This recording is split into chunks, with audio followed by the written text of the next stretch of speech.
The University of Texas at El Paso's Student Athlete Advisory Committee, better known as the Saac, is a vital and widely unknown aspect of UTEP athletics.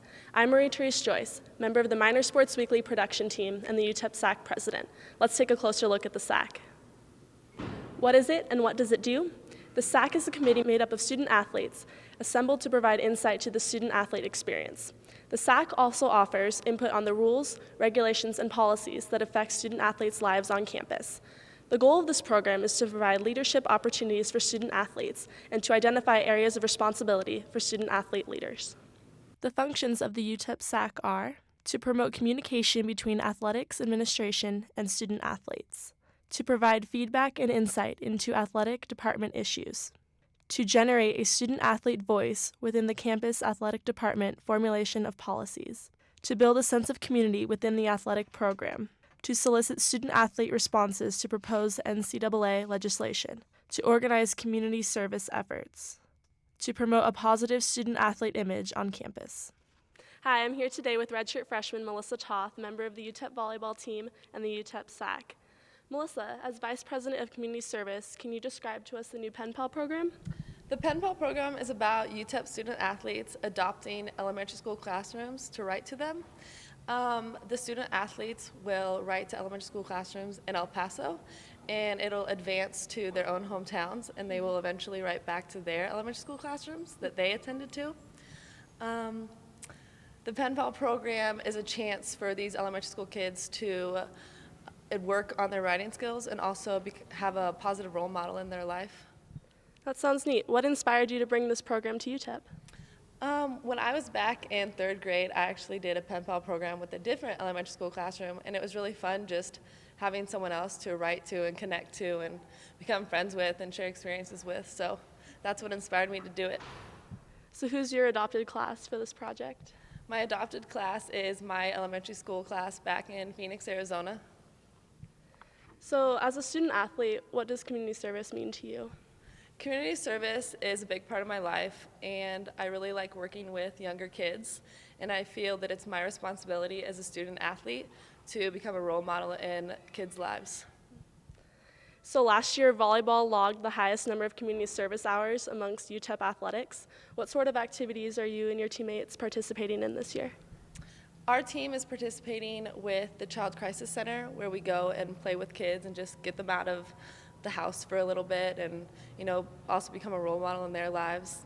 And we're working with other various projects like going and visiting hospitals, trick-or-treating for cans for the canned food drive, and other projects throughout the year. Are the kids from the Child Crisis Center going to come out to one of your games, possibly? Elaborate. We hope so. We're inviting them, so we want to get them out. We have to help them come out. I also heard that there's a new program called Bubbles for Trouble. Can you describe this program to me? Bubbles for Trouble is when, as a team, we travel out of state, and when we stay at the hotels, we collect the extra shampoos and conditioners and soaps, and we bring them back, and we save them, and we send them to the Child Crisis Center that we work with. That's great. Thank you so much for being here with us today, Thanks Melissa.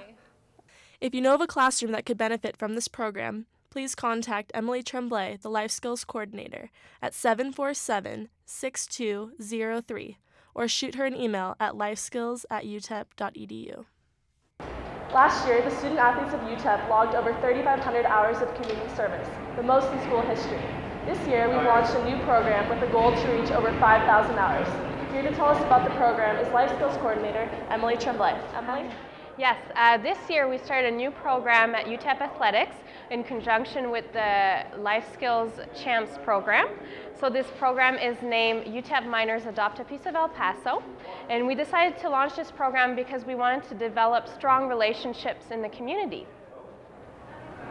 Let's take a look at who is helping who. Rifle, Eddie Eagle Program, and Providence Hospital. Volleyball, the Child Crisis Center. Men's basketball, Las Palmas Hospital and the West Texas Food Bank. Women's basketball, Special Olympics. Tennis, the Rescue Mission of El Paso. Men's golf, Lee and Beulah Moore Children's Home. Women's golf, Reynolds House for Homeless Women and Children. Softball, the Miracle League. Football, Providence Hospital and the Rescue Mission of El Paso.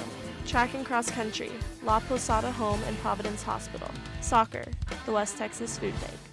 With the UTEP Miners Adopt a Piece of El Paso program, UTEP teams will have the opportunity to create an even bigger impact while furthering long-lasting relationships with their nonprofit groups. Speaking of impacting the community, this past weekend at the minor football and volleyball games, the UTEP Saac joined forces with fellow Conference USA teams to commence the Let's Saac Hunger program. Let's take a look.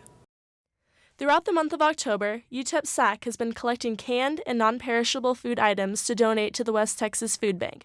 The ultimate success of this program depends on community involvement, so please swing by the Life Skills Lab, room 122, which is located in the Larry K. Durham Center on the UTEP campus, with your donations. As Halloween approaches, student athletes will also go door-to-door trick-or-treating for cans. It's time to be Miner strong and Saac hunger. That's all from Saac. Now back to Lisa and Greg in the studio. Go Miners!